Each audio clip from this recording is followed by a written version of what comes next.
I loved the idea of doing another musical. Lyre. What are you talking about? I did. I loved the idea of it. The reality. The problem with musicals is that you've got to do a lot of dance numbers, and I was very pregnant at the time. I was like 8 months pregnant. What is it good for? Absolutely nothing. Yeah, war. What is it good for? Absolutely Nothing. The only thing I can remember that was any different about her was that she was moved a little slower. She wasn't quite zippy, you know. I think she was maybe 7 months pregnant, 8. She was something, you know. She was ready to have that baby. Say it again, yeah. What is it good for? Nothing. Say it again. Ted and I were just at our wits' end. I mean, Ted is a great dancer, but he and I, in that war, what is it good for? Even the director was just tearing his hair out because we were so hopeless. And Ted and I were just starting to laugh at the end because there was nothing we could do. War. It ain't nothing but a heartbreaker. War. Bring only to the Undertaker. It was the first day of shooting of that episode, and Lucy and I had to do dance and sing, and she was the lead in that song. And I remember looking at Lucy and she at me, and her saying to me something I'd never heard her say in any other episode. She goes, "This is really hard. I'm having a really hard time." What is it good for? Absolutely nothing. Okay. We, I think, came up with the concept of Terpsichore's lyre, which was, you know, something in mythology that was an object of desire. And we said, how about Terpsichore's lyre being the thing that everybody wants? And setting the whole thing in a village where it would be a big Battle of the Bands talent show. And it turned out to be actually a precursor to American Idol.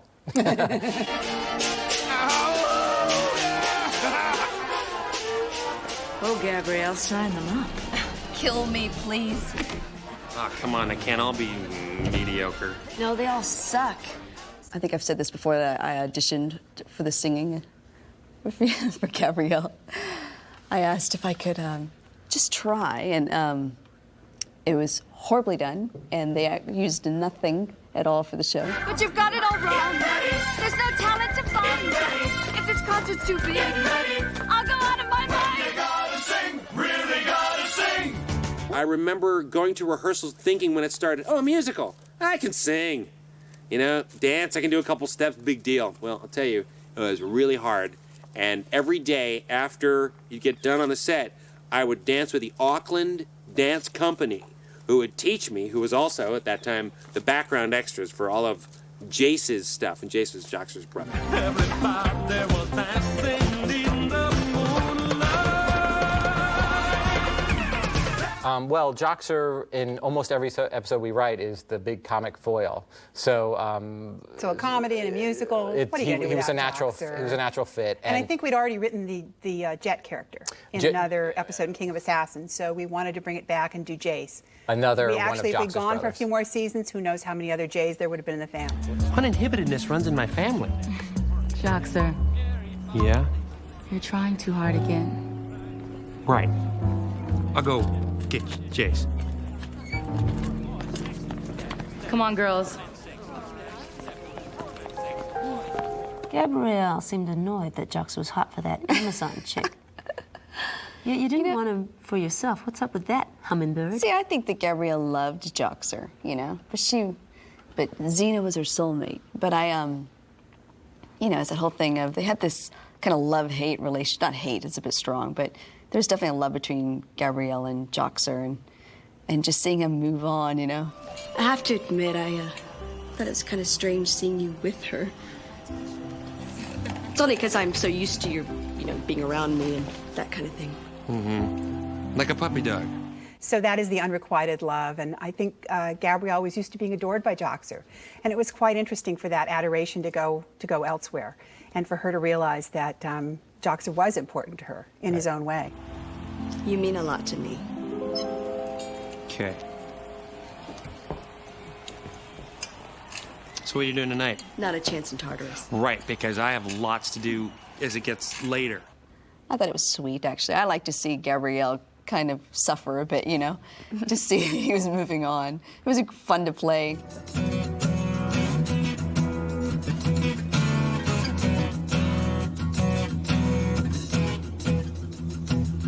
Joe LaDuca, the brilliant composer for Xena, the entire series, and for Hercules as well, I believe, had notions of things that he wanted to do, but at the same time we were trying to tell a story. One couldn't sort of lead the other, which was the dog, which was the tail. Right. You know, so it was sort of a very much a collaborative effort. And every step I take recalls how much in love we used to be. Oh, how can I forget you?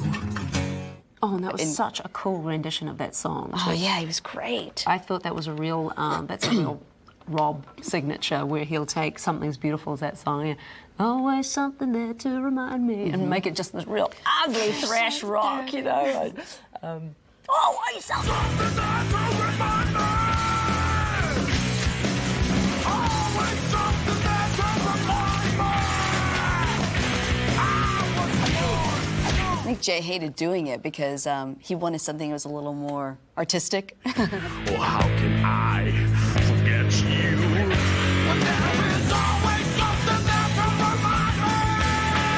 And Joe LaDuca came up with a wonderful rap for Lucy to do at the end, which was just great. I mean, we actually took a stab at it, and it was like... We were no good. Rap writers. You guys are not rap writers. And we said, you know what? You're absolutely right. Fun. And so Joe did it, and he did a great job. The name's Draco, give me my props. Cause I'm the G with the music stop. I'm the baddest mamma jamma this side of Thrace. Your expression's gonna change when I'm in your face. She was doing fight scenes, which I was pretty amazed with. She was, I think she was doing everything but being in a harness and, you know, doing flips on a harness, but maybe she was even doing that, I don't know. I wouldn't doubt it with Lucy, because she's pretty hardcore when it comes to that stuff, in terms of finishing all her work.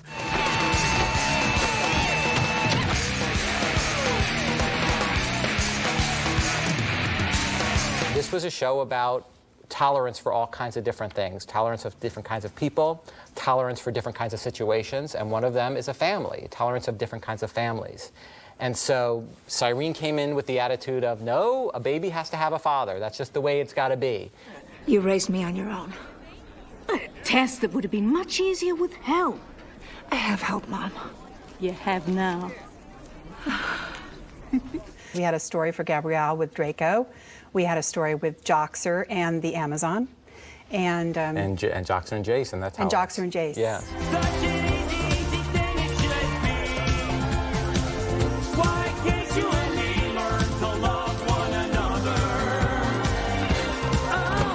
He had a bunch of real kind of splashy Vegas stuff to do. So every day after work, I'd go to the Auckland Dance Company, and I would be humbled and humiliated for 2 hours as these guys would fly and flip, and I was stumbling to get my steps down. And the singing was a little easier, but it was still tough. People everywhere just wanna be free. Can't understand, it's so simple to me. People everywhere just got to be free. It was the last episode for quite a few of our key crew members before they moved on to Lord of the Rings. Oh, that's right. That's why I was there. It was a really emotional adjustment for us. I mean, these were family members that had been with us from the very beginning and were very difficult to say goodbye to.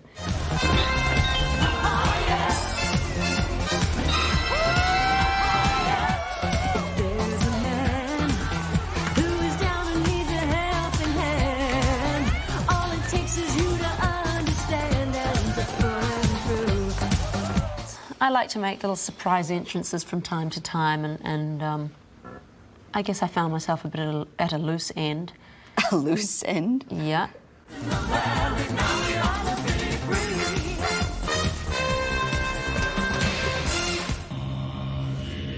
This was a cast of people who enjoyed what they were doing and could find levity in the moment, and it was a fun episode. I mean, that's what it was designed to be. Let's have some fun here. Let's stretch our creative muscles. Let's let people sing and dance and have fun, and I think the closing credits sort of summarized all that.